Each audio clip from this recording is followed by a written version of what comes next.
It absolutely wasn't. Dude, you should read what he has to say about all the shit that they made him change on Cool World. It makes you upset that he's been trying his whole career to actually do what he wants. And when he can finally do that, he just doesn't have enough money to make it perfect. We want less Tolkien, more Fritz the Cat. And that's how we got Wizards. And less 9 Lives of Fritz the Cat. I love that, man. The whole movie, it's like wizards fighting each other with magic, and then at the end, he's like, well, what do you want? And he's like, I want my mother back, you son of a bitch. He just pulls out a gun and shoots him. It's fucking awesome. And if you think 80s punk rock is highly overrated, then you are ready for this episode of Discography Discussion. I am Joe. That is Dan. That is Geoff. We're talking about Samhain, ladies and gentlemen. So let me guess, you prefer the 2000s pop punk? I'm a fan of punk rock in all of its forms. I just think that a lot of people are obsessed with the 80s version of punk rock. Joe's sitting there like, Dan, this doesn't sound anything like Simple Plan. It sounds a hell of a lot like the Misfits, though. Yeah. Well, it pretty much is. So in case you guys didn't know, Samhain is a band that existed between the Misfits and Danzig. Yeah, there's actually pretty large percentage carryover member-wise from Samhain to Danzig. Right, well, I think the idea was that they wanted Glenn Danzig to have his name on the brand so that he would never have to rebrand again, which makes total sense. The guy was a really popular dude. Still is. I don't personally understand why that is, but... Well, I like the mystique and the persona more than I like his voice. He needs to shut the fuck up, if you ask me. Right, but he's a singer. What does he do during the shows? Just pour blood all over his face and hell yeah, dude. His stage around? presence is great, but I just don't want to listen to the dude sing because he can't sing. I can't sing. Yeah, but you can at least scream. This guy just goes... You should hear me sing when I'm drunk. Yeah, it probably sounds better than Danzig. This is not to be confused with the black metal band Samhain, which is significantly better than this. Yes. Well, before we start talking about bands that are significantly better than this, I want to take some time to say thank you to everyone for listening to the podcast. Thank you for listening and for subscribing. If you are not a subscriber, you can find everything Discography Discussion at discussmetal.com. We are on Spotify, Apple and Google Podcasts, TuneIn Radio, Stitcher, so if you have an Amazon Echo or a Google Home, you have no excuse. Ask it to play the latest episode of the Discography Discussion podcast, and it will. We're also on Facebook and on Twitter at Discuss Metal. Be sure to like, favorite, and subscribe. It really helps us out. It lets us know you're listening, and now Dan is going to tell us all about 5-star reviews. We love 5-star reviews here on Discography Discussion. We like them because they make us feel good. They make us feel like we're important somehow. I realize it's all an illusion, but all that stuff I read on digital media, I believe. And one thing I believe strongly in is recommendations. See, highly rated podcasts get recommended to listeners that haven't heard you yet. Therefore, if you review us and rate us, then we'll actually get recommended by these algorithms that pick up podcasts. So people that haven't heard us might actually get a chance to hear us. So leave us a review. Leave us whatever review you think we deserve, and we massively appreciate it. Yeah, you can say Geoff sucks and Dan's awesome. We'd love to hear that. That is recommended. If you need us to make you like a stencil on how to write a review, that's a great way to start it. And we had a comment on Facebook regarding our Cannibal Corpse episode. Is it as long as the Cannibal Corpse episode? It's going to be longer than this episode. That's for damn sure. Steve Savage writes, holy shit. The Steve Savage. From Metal Nexus. Yes. Wow. Just started getting into this podcast, and I'm ripping my hair out listening to this, and I'm bald. Obviously, everyone has a right to their own opinion, but the Bleeding and Tomb of the Mutilated are not good? What? How is Tomb a one-hit wonder album? Songs like Necropedophile and Beyond the Cemetery are unbelievably brutal and heavy with some of the sickest riffs ever for their time. And no mention of the drumming in that album? Listen to the fills that man was playing. Jesus Christ. I don't know why you got to bring Jesus into it. And that album sounded more brutal than 90% of all metal at that time, all while playing in standard E tuning. I think you guys really missed the ball hard on that one. And same goes for the Bleeding. Lyrically, you can actually understand Barnes. Okay. One of the complaints on their earlier stuff, which makes it even more sick and twisted. Not to mention the groove and bass playing on that record are off the charts. If you, as a metal fan, can listen to the Pickaxe Murders loud as fuck and tell me the song doesn't make you want to bash skulls in, then I don't know what to tell you. Anyways, enjoying the podcast in general, but oh my god, this discussion is killing me. I would recommend that Steve go listen to our Living Sacrifice episode. And I think that it explains a lot, at least in my perspective, on why I just couldn't tolerate anything with Barnes on it.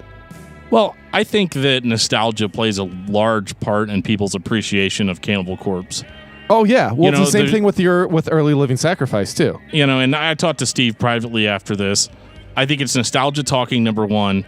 And two, we machine gunned through all of these albums, not coming from a place of nostalgia. Like, there were older albums that we were familiar with, like Butchered at Birth and Eaten Back to Life. Those were the first ones that I'd heard. But I didn't move on. I didn't grow up loving Cannibal Corpse.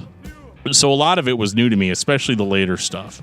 Yeah, like the only thing that really, as I said on the podcast, that I got into back in the day was Gallery of Suicide. That was really the only thing, and it just, I never really expanded beyond that for the most part back then. So like Dan said, you know, we literally, it was like a shotgun of a bunch of beers, and and the first 4 beers were the shittiest. Well, they were really old and had expired. Yes, and, exactly. You know, they were kind of danky. It's the only way I can really explain it. But, you know, again, this is just our opinion. I mean, it's correct. If I didn't think it was correct, it wouldn't be my opinion. But I digress. Thanks for listening to the podcast, Steve. We love you. Yeah, even if you love the first 4 albums. He's not the only one, man. I know for a fact that on a lot of those early ones, we are in the minority. Me and Steven Serro kind of got into it about it on Messenger as well. So how'd that work out for you? It's fine. I love Steven. Steven loves me. He gave me a hug. I gave him a hug. We kissed, you know. And made up. We snuggled. Ooh, spooning. That's the best. It was wonderful. Who got the spoon? Who? Oh, well, I mean, I always do the spooning. Okay, good. He is a beautiful man, so it makes sense. Check out our debut album coming out in a couple weeks called The Spooning. So, Dan, tell me about Samhain. As I had stated earlier, Samhain was kind of the glue that held Danzig and the Misfits together. It was like the band that Glenn Danzig went to do after leaving the Misfits. And I wish I could just end the discussion right there. Cat out of the bag, I am not a fan of Glenn Danzig. I don't really like the way he sounds. I think his lyrics are kind of cool, and I'm going to go read this to my high school English teacher and turn it in as a paper, and everybody's going to think I'm the fucking most punk rock motherfucker out there. And maybe you are, but Glenn Danzig, in my opinion, is not. You think he's a poser? No, I don't think he's a poser. I think lifestyle-wise, he's right in the pocket. I totally understand why people like Glenn Danzig, but I just can't really appreciate it myself. And listening to this Samhain discography, which is really about 3 albums and an EP, there's not really even a whole lot of material to go over, but it was still painful to listen to. You see, I will have to disagree on that a little bit. I actually didn't mind the first 2 albums because it didn't have that quite as much Glenn squeakiness at the end of every syllable that he says that drives me nuts. You picked up on that too. Oh yeah. I can't that's the biggest reason why I can't stand Glenn Danzig is his vocal stylings drive me insane. But musically, the first 2 albums I really fucking dug. I actually liked it quite a bit, and his voice wasn't so off-putting that I couldn't not focus on the music. So I actually for understanding that I was kind of, in a time capsule, I actually kind of dug the first 2 albums, to be truthful. This style of punk is classic. This is your underground London 1979 Oi punk, I think is what it was called. Geoff, you were there, right? Yes, I was alive then. Thank you very much. Barely, but I was still alive. Call it what he you was want. on life support. He was in his late 70s, but thanks to advances in medical research, Geoff is still with us. No, he made a huge comeback. No, I just went to Transylvania. Even better. Call it what you want. 3-chord punk, underground punk, new wave, real punk. I've heard new wave and punk be used interchangeably. It shouldn't be. It never should be. I thought new wave was more like pop. Exactly. Understand, I'm a guy that knows a lot about thrash metal and death metal and grindcore, so a lot of these terms you guys are throwing out are like, okay. Well, new wave is very synthy. That's probably the best way to put it. Tons and tons of synth in most new wave. The point that I'm trying to make is you like this if you listen to the Ramones or if you listen to Black Flag, Henry Rollins, The Misfits. This is your fucking jam. Danzig. And I love that music. I love listening to that music. I love the Sex Pistols. I love listening to Anti-No Word League. Thank you, James Hetfield, for introducing me to that band. But I have to be in a certain mindset to want to listen to it. And this first record satisfies the I want to listen to a band performing live.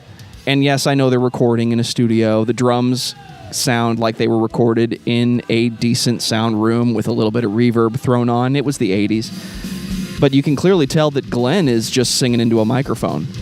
So that Steve Albini, I want to record a band and make it sound like what it would sound like if they were playing live. This is kind of an actual version of that. It sounds to me like they're playing in a shitty club.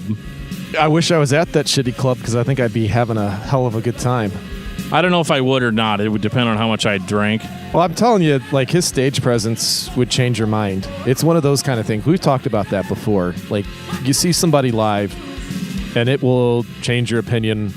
Danzig, meaning Glenn Danzig, is one of those individuals that I think that he just oozes creepy charisma while he's up on stage and makes you want to, be more interested in it. And that was what did it, back then, was his charisma and his stage presence and the word of mouth, because it's not like the internet existed back then. And wasn't punk rock all about the front man? Yeah. And he, even though the dude can't fucking sing to save his life, he's a hell of a front man. I hate the guitar tone a lot. I hate the 80s punk rock guitar tone. I just hate it. Unless it sounds like fucking Napalm Death, I'm not into it. Especially from that time period. The aggression that is supposed to be in punk, I don't hear on this record. It definitely sounds more like a broody, like death rock kind of thing. That's because that's what it's supposed to be. Right, and that's fine that that's what the intention was.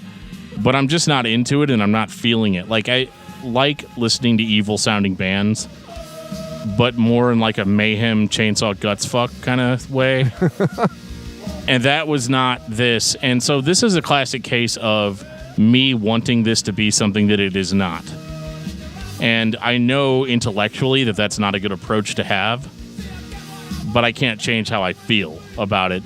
And when I hear this, I hear Glenn Danzig just carrying on, yelling over this stuff, like almost trying to capture a classic rock and roll type of sound, but like failing miserably because classic rock and roll had really good singers. And he is not. And so, yeah, and I feel like the guitar sound is very atonal, like it's just one thing. And I hate the way that it sounds. I hate the fuzz of it. Oh, see, I don't mind the fuzz at all. I like fuzz, like I like stuff like Electric Wizard, that type of fuzz, like doom metal stuff. But this just falls into this weird gray area where it seems like I should like it. Like when you're describing it to me on paper, it sounds like, oh, this could be really cool. Evil lyrics, punk rock frontman. But now you're wondering, why is the guitar in the back and the drums are out front with Glenn? Right. And the drums don't sound particularly amazing anyway. And as a metal fan, I'm definitely more of a fan of complex drumming. And this is not. I just don't appreciate his voice. I don't like the way the guitar sounds. And I don't like the weird roominess of the drums. When's the first time you heard Samhain? I don't know. Maybe like 12 years ago. So it wasn't 1984? No. Okay. Not when I was in my 60s. No. Okay. Well, just hear me out. It's just like the same thing whenever you have some, quote unquote scary B movie from 1984. If you saw that in 2006 for the very first time, you're gonna think that's just really fucking dumb and cheesy and not scary. It's kind of the same thing. Like I said, intellectually, I know that I'm probably wrong. And that I'm clearly the poser here, like I should appreciate this. But at the same time, I can listen to Black Sabbath records and really appreciate those, and those are massively dated. Well, that's because they're considered timeless. That's not a B movie. That's more like, the Omen. Texas Chainsaw Massacre versus... Yeah, or The Exorcist. That's seminal, horror flick. It's Rosemary's Baby. It's that kind of shit. It's not Slumber Party Massacre, although that's Cheese is fucking awesome. I love that movie. Yeah, it's great. But you're liking it because of the cheese. If you don't like the cheese that's offered, it's just like how a lot of people don't like St. Louis style pizza because the cheese that's on it is way fucking different. Well, Glenn Danzig is way fucking different. It's kind of the same thing. You're not saying it's not that you're a poser. It's just it's the product of the times. I think I'm a metal fan, and that's not who this is for. No, it's not a metal. It's not metal. It's more, grungy death rock with a little bit of punk thrown in. I guess that's kind of how I'd put it. Can you guys understand what Glenn Danzig is saying? The majority of the time, no. Doesn't he sound kind of like somebody else that we've talked about before on the show that just yells incoherently over songs? Insert name of punk rock frontman from the 80s. No, I was definitely thinking more like the Living Sacrifice episode. Because that's actually kind of what Danzig's vocals remind me of. They're not as weird and like stop and take a second look as they were with Living Sacrifice. But it's definitely jarring because I listen to bands that have what most people would consider to be indistinguishable vocals, and I have no problem with that, but for some reason it just really got on my nerves listening to Get Danzig carry on for 3 records. In your mind, it's not fitting of the music? Is that part of it? It's not really fitting of the music, and it's not like the music is super compelling anyway. Again, it's really hard for me to put my finger exactly on what's wrong with this, and I think I'm what's wrong with it. I think I lack the context. Well, yeah, that's like I said, it's a product of the time. See, you're another generation. There's a generational gap, and that's okay. Some people would be what you consider old souls, and some people aren't. I don't think when it comes to anything Glenn Danzig with his older stuff, you could consider yourself an old soul. There's not that attachment. There's not that nostalgia. There's not that desire for it. And that's fine. I mean, that's why there's so much music out there. This just isn't for Dan, apparently. Really, the only problem I have with this is I've heard older punk rock sound better. For me, this style of punk isn't just about having a microphone and making a noise. A lot of the classic punk rock singers, Iggy Pop, people call him incoherent, but you can understand him. I mentioned the Anti-No-Word League. They're straight up barking at the microphone in a way that you have to understand what they're saying. The Misfits, you can understand every word they say. Glenn Danzig, he's kind of a mashed potato mouth at this point. Well, like old Napalm Death was kind of like this. Yeah. A little like before Scum, like some of those old demos, they don't sound all that different than this. They just had the aggression that I think is lacking here. And again, it's annoying for somebody to slam something for not being something that maybe it was never intended to be. Are we going to mention Unholy Passion, or are we going to save that for Final Descent? Because it eventually was released as part of Final Descent. Well, Unholy Passion I did listen to, and I think it's significant only in that it bridges the gap between that and the third album. Because in a lot of ways, it's almost as if Danzig considered this to be the second Samhain album. It was punk rock. 6 songs was probably what they had, or this is how much money we have in the studio, and we're done. Yeah, the other thing I want to mention, going back to Nitium, I didn't get a chance to, is that actually one of my favorite punk bands from back in the day, Minor Threat, has a couple of members that are on that album. No, it's just Lyle. I'm sorry, it's just Lyle that's on it. Okay. So let's get to November Coming Fire then. Yeah, so like we said, the Unholy Passion EP, I think Danzig thought was the second Samhain album, especially considering that he named the third album Samhain 3. I thought this one was actually a step up from the first album. The guitar sounds a little bit better. It's a little bit more interesting. I can't do shit for Glenn Danzig. He sounds exactly the same as he did on the first record and subsequent releases that he's been doing ever since. But this one had a little bit more of an eerie atmosphere to me. As in Eerie Vaughn? Yeah, maybe that's it. But no, I just mean like it sounds a little bit more death rocky to me with like a little bit more classic rock and roll song structure to it. But there is a little bit more aggression in this one too. The first album I felt like just was like really weak from an aggression standpoint. And again, this is a metal fan trying to make sense of 80s punk rock music. So your mileage may vary in how you feel about that, but I just like the way this one sounded a little bit more. And that's only in comparison to their first album. For me, I don't dislike this record. It's kind of like listening to the Ramones. Which record is it? Doesn't really matter. Today I woke up and said, I want to listen to Samhain. What did I grab? Samhain 3. Okay. This is what I'm listening to for the next 45 minutes. For the most part, though, it's most of the same. Did you listen to it twice if you're listening to it for 45 minutes? Exactly. What is this, like 27, 28 minutes, something like that, I think? Well, this is for the cassette crowd, right? This is for, I just want to turn up the music, be loud, and piss off my parents. This style of punk, the oi punk. It's the cassette tape. You have to have enough music to fill one side and then flip it over in your car as you drive by with your leather jacket. And I mean, if you weren't listening to what Henry Rollins was saying on that first Black Flag record, then you really weren't paying attention. What's interesting is I had a lot of trouble paying attention while listening to this band. Okay, I can agree with that. And that was one of my biggest issues is I couldn't really focus on it.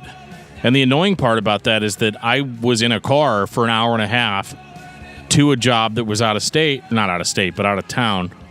So it's like an hour and a half there, an hour and a half back. That's more than enough time to listen to their whole discography twice, and I did. Because when a band only has 2 or 3 albums, it's pretty easy to just machine gun through them like that. I'm driving in a car, and I'm still getting distracted. And I'm driving through, like, fucking God Forgot About Us, Missouri. Okay, so there's, like, nothing on either side. So God's country. Yeah, dude, for real. And, like, I should be able to pay attention better during that drive. But when I'm listening to this, I'm just kind of like, okay, it's got a beat. Dude's yelling. I mean, I guess that's not a bad thing. He sounds like me when he yells, though. That's a problem. And then I look down, and it's like 20 minutes later. It's like, oh, fuck, it's over? Shit, now I got to go back and listen to it again because I wasn't paying attention. And I fought this battle throughout the entire week. And it's one of the hardest discographies for me to get through. And it's only 3 albums It's only long. 3 albums. And that's funny. And again, that's whenever I started developing the theory that I must be the problem because this band is beloved.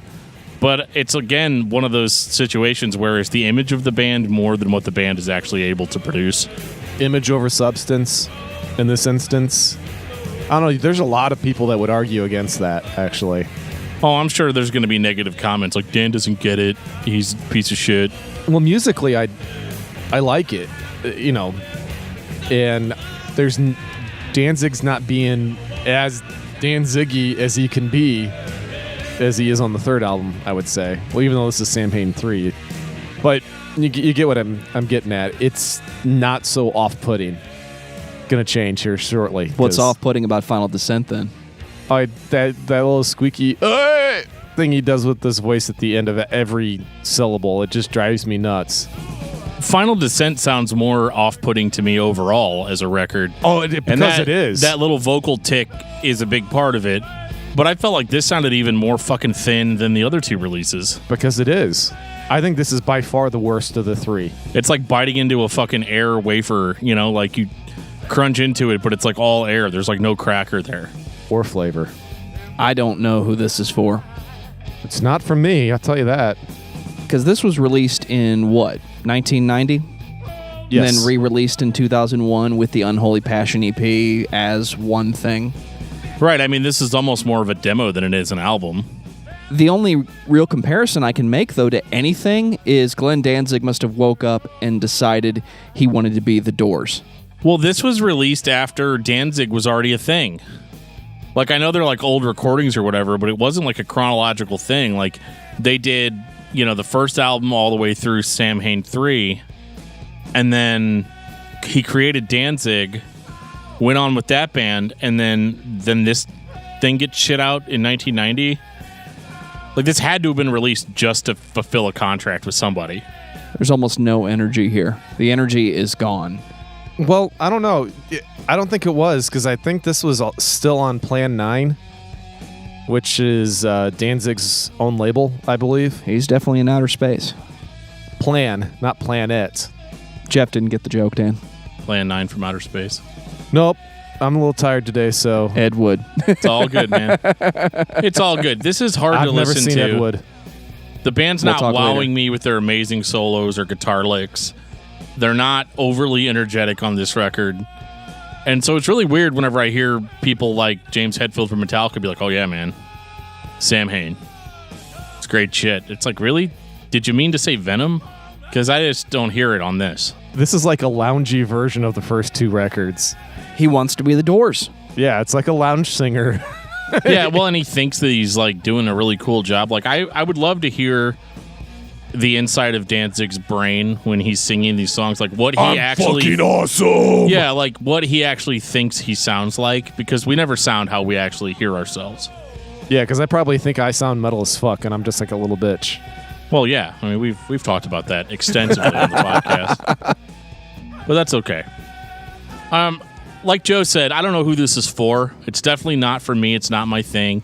If you're a Samhain diehard, then hats off to you, man. Don't let my shitty opinion influence your enjoyment of the band. I mean, obviously, I just didn't get it. I'll tell you who gets it and who's it's for. Who's it for? Glenn Danzig. Right. It's all for Glenn Danzig. Which, don't get me wrong, we're totally down to do the interview anytime you want. Final thoughts on Samhain. Geoff.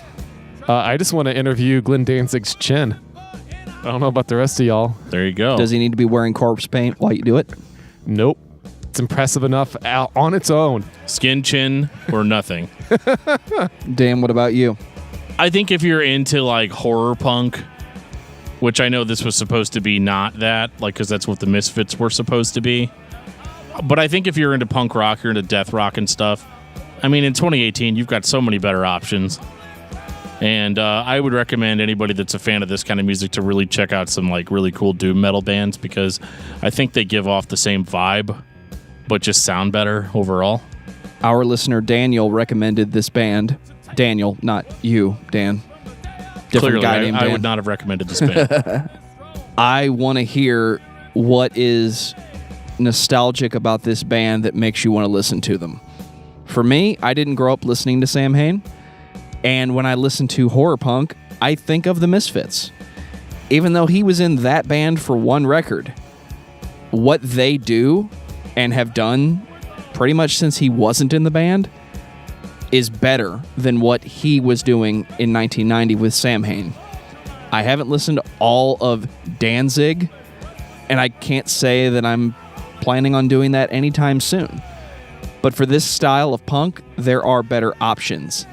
If you have to listen to it, or even if you're curious, listen to the first record, listen to November Coming Fire. What you're looking for is in there. Dan, what's your album of the week? My album of the week is going to be He Is Legend, Suck Out the Poison. Because that's what I kept switching to once I finished the discography for Samhain. Because I was like, I really want something gritty and kind of scary and fun. So I would always go with Suck Out the Poison. It would keep me awake for the rest of the drive. Geoff, what about you? Sectu is the name of the group. Gerra is the name of the album. Jesus Christ, Geoff. Why don't you just text that to me and I'll put it in the show notes. It's really fucking good, though. If you like some good death metal, check those bastards out. They're good. For me, it's the Suicide Machines, Steal This Record. Beautiful. I was listening to punk rock, so I figured I'd call out some punk rock. And on that note, this has been episode 91 of Discography Discussion. Thank you for listening. You can like us on Facebook and follow us on Twitter at discussmetal. Subscribe to our podcast everywhere you listen to podcasts, including Google Play, iTunes, and Stitcher. Visit discussmetal.com for all things discography discussion, and please send questions and comments to danandjoeshow@gmail.com. If you are not a patron, you can become one at patreon.com/discussmetal. We have some sweet perks. Give me your money.